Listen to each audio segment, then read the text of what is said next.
the security of the governed above that of the government. We must get to that point where the office of the citizen is the most important office in our nation.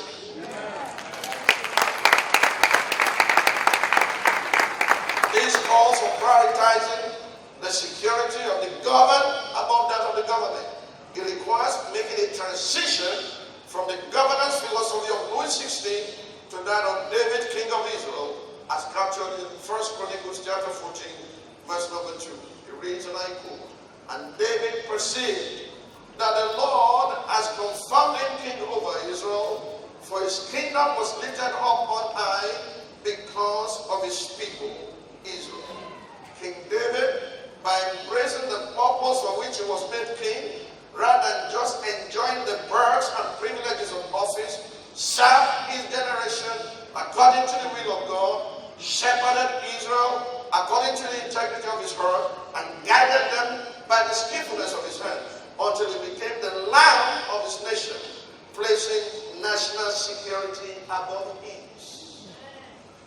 Guided by this people-centered national security and governance philosophy, we can then begin to design policies, investments, and institutions that guarantee the stability, security, progress of our nation.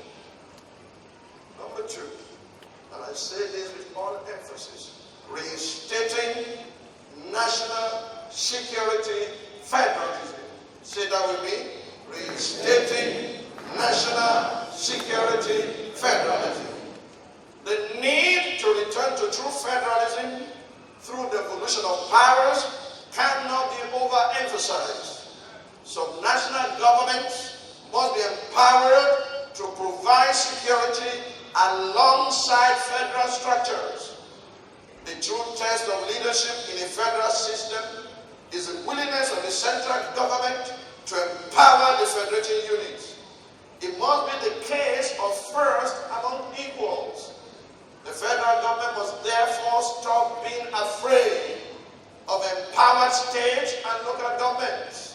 We must embrace multi-level policy in the spirit of true federalism, setting in place appropriate constitutional checks and balances to prevent abuse.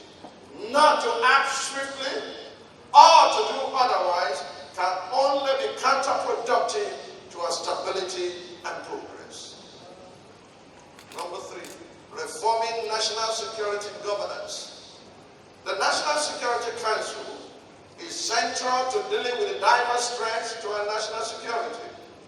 In this regard, the President, as chairman of the National Security Council, must take responsibility for combating the political threats by modeling statesmanship and exemplary politics as a father of the nation, reminiscent of the roles played by George Washington and Abraham Lincoln of the United States of America. By such exemplary leadership, the President must bring the political elite to the round table of brotherhood and compel them by astute politics and the force of leadership to put an end to the politics of banditry and to work for rather than against the interest of the nation. Next to the President is the Vice President. In an atmosphere of implicit trust, any government that fails to maximize the office of the Vice President does so at its peril.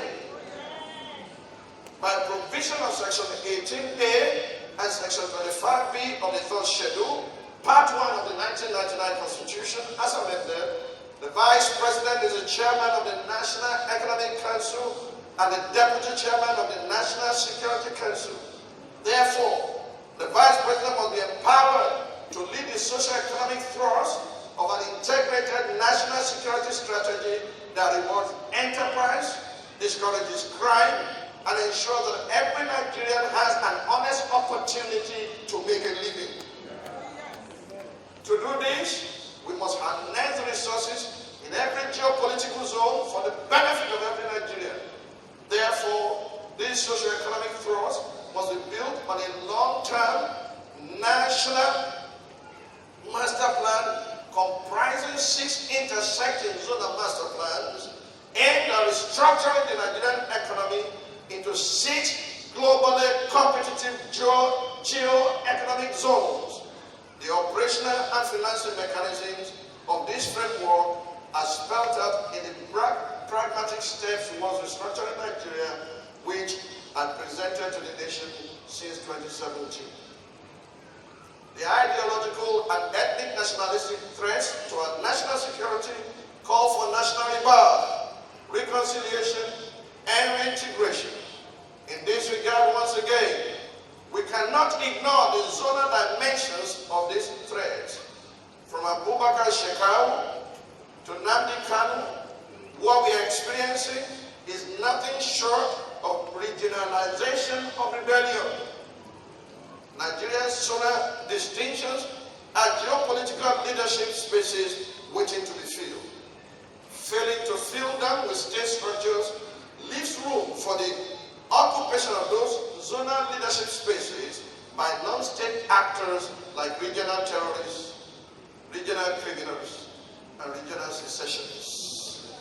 Therefore, the President, by reason of the powers articulated in Section 25I of the 3rd Schedule, Part 1 of the 1999 Constitution as amended, should as a matter of urgency create a presidential commission for national rebirth, reconciliation, and reintegration, and appoint a chairman over this commission. This chairman should be able to build bridges among the diverse interest groups in the country, thereby putting an end to agitations and forging true nationhood. As a member of the National Security Council, this person is expected to integrate the reconciliation, reintegration thrust into the broader national security strategy. To combat the strategic threats to our national security, we must also rejig our foreign policy and reorganize the Ministry of Foreign Affairs. Many people in this audience today would not know that in those golden era of the regions, the federal government has an ambassador to Britain called the High Commissioner to Britain, and each region had their own general counsel representing their foreign interest side by side with that of the federal government. What are we then proposing? We must design a two-pronged foreign policy thrust aimed at managing relations with two broad categories of strategic threats and opportunities broadly defined as the Southern foreign policy, if you like, the transatlantic thrust, and the Northern foreign policy, if you like, the trans-Saharan thrust. The transatlantic thrust that is Southern foreign policy, which will embark on astute diplomacy with such countries and regions that have greater cultural influence in southern Nigeria, including the United States of America, Great Britain on both sides, Russia, Israel, South America, the European Union, with special attention to France and Germany, as well as sub-Saharan Africa, in particular South Africa and so on. This thrust will aim to mobilize economic, technical, and international political alliances towards Nigeria's national security, using our strategic importance to international and global security as a bargaining tool. The Northern foreign policy thrust, which we also call the Trans-Saharan thrust, will lead diplomatically. The National Assembly must live up to its oversight responsibility. The legislature must support our armed forces by making laws that will spur a radical, progressive transformation of our security governance. Number 4, recreating security culture. Say with me, eternal vigilance, is the price of liberty. Say it again, eternal vigilance, is the price of liberty.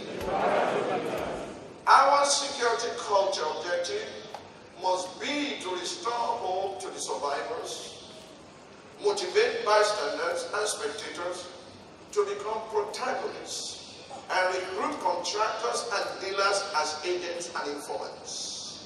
By rewarding and guaranteeing protection For those who blow the whistle on terrorists, kidnappers, criminal herdsmen, cattle rustlers, and bandits, we will shrink the population of the antagonists. Furthermore, we must competitively reward valor in our security agencies. Team and individual award schemes should be instituted for police officers and members of the armed forces who bravely bring down criminal gangs and terrorists while ensuring that human rights are respected. In addition, celebrating valor and heroism must become a central feature of our cultural experiences. Nollywood and the creative industries must be supported to produce inspiring epics and biopics in honor of our heroes.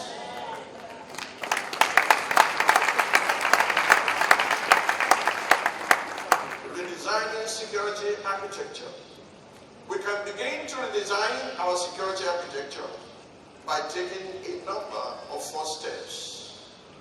The funds being funneled into extra universities should be channeled towards building the capacity of the Nigerian Defense Academy and prosecuting the war on Boko Haram. We must then refocus the training of our soldiers to cater to unconventional warfare. You can't fight terrorists with conventional warfare strategy. They need to be trained.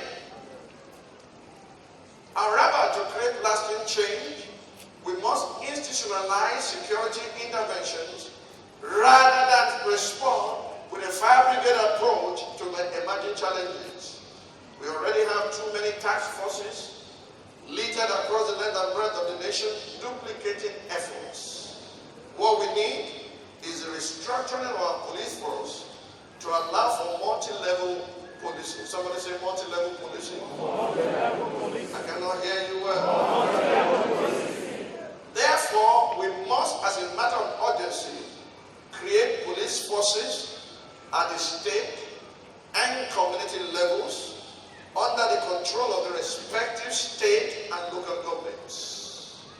In addition, given the zonal delineation of security threats, state governments within each zone must come together to constitute zonal security councils, to push for constitutional amendments, to recognize and empower such councils, and to have them represented at the National Security Council. Each zonal security council must be chaired by a governor from the member state on a rotating basis, and at every point in time, the chairman of each zonal security council shall represent the zone at the National Security Council. Under the command of the respective zonal security councils, each state within a zone shall contribute officers from its state police force towards the zonal police force of that zone. The zonal police forces shall assume responsibility for policing interstate highways within each zone and for protecting the vulnerable areas of the zone. For instance, the dense forests of the southeast could be policed by the Southeast Zonal Police Force, while Sambisa Forest and Mandara Hills could be policed by the Northeast Zonal Police Force, and so on. The Zonal Police Force shall also assist federal agencies such as the Nigerian Customs Service and the Nigerian Immigration Service, NCS and NIS, to provide border protection services in the parts of our national borders that fall within the respective zonal jurisdictions. In this regard, for instance, the Northwest Zonal Security Council could provide support to the customs and immigration services in securing all the porous borders around Jigawa, Katsina, Zamfara, Sokoto, and Kebbi states where bandits, kidnappers, criminal herdsmen, cattle rustlers have been moved this way, including smugglers who have their men in high places. What then, someone may ask, happened to the Nigerian police force? Are we going to disband them like in Georgia? No. country, the Nigerian Police Force can be reformed into a National Bureau of Investigation, NBI. Focus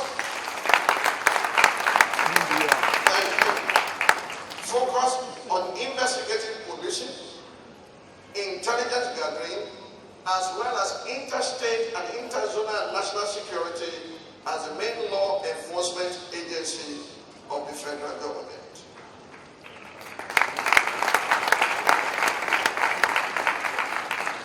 By so doing, we would have restored policing duties to very effective police forces within our borders. This will position us to strengthen and deploy our defense forces, including the Army, the Air Force, and the Navy, beyond our borders. By law, the assignment of the armed forces is to protect us against external aggression. The job has nothing to do with internal rebellion. This will position us to strengthen and deploy our defense forces, including the Army, the Air Force, and the Navy beyond our borders, to win the war of Boko Haram and to neutralize aggressors beyond our borders, as the military once did in its heyday in war-torn Liberia and Syria. Standards and objectives below which no service team must fall, otherwise they risk replacement. It's a call for leadership by measurable objectives. To the service chiefs, perhaps, the words of a fellow general, James N. Mattis, popularly known as Jim Mad Dog Mattis, former U.S. Secretary of Defense, will serve as sufficient indictment. He said, and I quote, "In this age, I don't care how tactically or operationally brilliant you are, if you cannot create harmony, even vicious harmony on the battlefield, based on trust across service lines, across coalitions, across national lines, and across civilian military lines, you need to go home because your leadership is obsolete."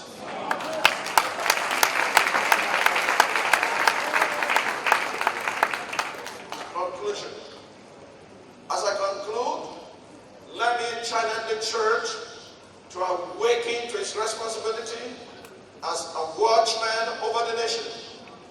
National security strategies are incomplete without the spiritual role of the watchman. I think the military was pushed to the wall recently that they began to conduct their own spiritual warfare sessions. Thank God for Christians amongst them. In the name of the Lord Jesus Christ, the church will not abandon our responsibility. And our military also will stay focused as we back them up so that incapacity will not be replaced with prayers. In the words of Reverend Father George Ehuzani, Nigerian Christians cannot sit idly and complain endlessly about the deplorable state of affairs in our country.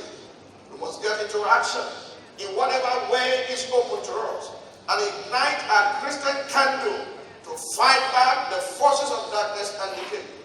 Whether as responsible parents or respectful children, devoted teachers or diligent students, God-fearing doctors or dedicated nurses, dutiful administrators or faithful laborers. If a sufficient number of Christians lit their candles in this way, supported by their Muslim brothers also who also cry to God day and night, then we can be sure that the dying Nigeria shall rise again to greatness by the power of God who raised Jesus Christ from the dead. Saints of the Most High God, we can respond to this compelling call back by the knowing that God's set time to favor Nigeria is here. Overnight on Wednesday, September 18, 2019, God showed me a vision for Nigeria. I saw a rainbow across Nigeria with the word reset written boldly across the land. I knew at once that the time to reset Nigeria on the path of predictable progress is here. In computer terminology, to reset means to turn a piece of computer equipment off. And then on again, when it does not work correctly, to make it start working correctly again. The rainbow was the symbol of a covenant with Noah, which God placed in the sky after he had shut down the earth by sending the flood that destroyed it from its foundation. The rainbow does not belong to the gay people. It belongs to God. God said in Genesis 9:13, I have set my rainbow on the sky, and I will perpetually remember the people I have created, and I will keep my side of the covenant. It is time to return to the foundations of our nation. Foundations which are laid by our founding fathers, but which are now devastated. It is time to rebuild.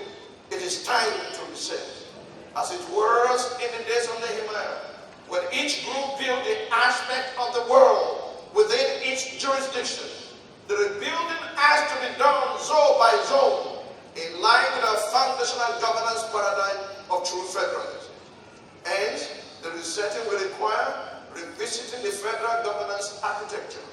I am reminded of the pre-29 election admonitions of elder statesmen and former Commonwealth Secretary General Chief Emeka Anyanwu. It's so surprising to me that I began with a quotable quote from Nnamdi Azikiwe and Igbo man, and I'm ending with a quotable quote by Chief Emeka Anyanwu, another Igbo man who married from my hometown, Abeokuta. The former Secretary General Commonwealth said, and I quote, judged by all relevant indices, Nigeria today is clearly underperforming and lacking national cohesion as never before. If our country is to succeed on the road to political stability and realization of its rich development potential, it must, by restructuring its present governance architecture, it must return to the true federalism that it practiced in the years before the military intervened in our national politics. Fellow Nigerians, upon the foundation of a restructured Nigeria, we can forge a new nation, one of diverse peoples, bound together in unity, like the colors of a rainbow, bringing light to the world. All the ethnic suspicion was stop. The office of the president can be contested for by any citizen anywhere who belongs to a political party of choice at any time, anywhere. No ethnic nationality has monopoly of any of the offices.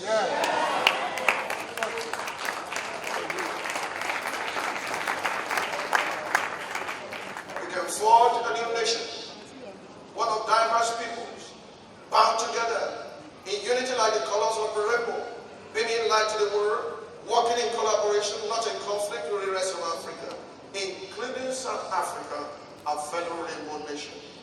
I remain confident as ever that Nigeria will be saved, Nigeria will be changed, and Nigeria will be great in my lifetime.